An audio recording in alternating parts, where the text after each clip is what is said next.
शहापूर होमनगर परिसरात मी आहे मित्रांनो. आणि मीटरमध्ये कशा प्रकारे खायला दोन हा साप कसा अडकला बघू शकता.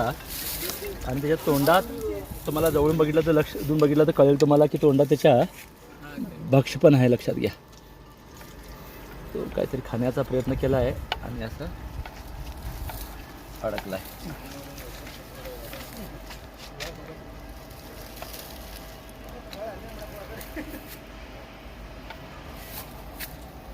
तर पक्षी आहे म्हणजे उंदीर नाही आहे, तर तो पक्षीला घेण्याचा प्रयत्न केला, लक्षात घ्या. उंदराचं पिल्लू आहे वाटतं हे. उंदराचं पिल्लू आहे, पक्षी नाही. तो येईल, प्रयत्न करूया आपण.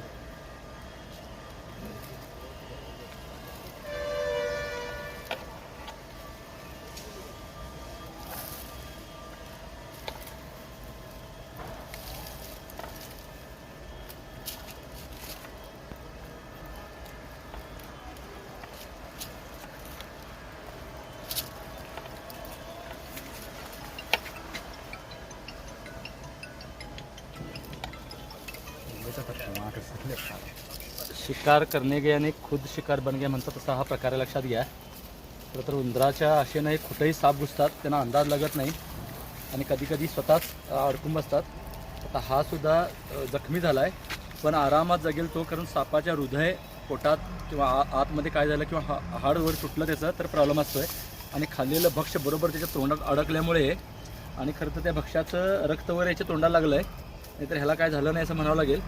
आणि बघू शकता धामण साप आहे. आता मी तोंड काढल्यानंतर साप आपलं शरीर कुठे अडचणीच्या ठिकाणी घुसताना दाबलं जात आहे, पण तोंड किंवा विशेष ठिकाण असेल त्याच्या आकारापेक्षा मोठं असेल आणि त्यानं भक्षी खाल्ला होता, त्यामुळे हा कित्येक वेळ किती वेळ झाला अडकला आहे.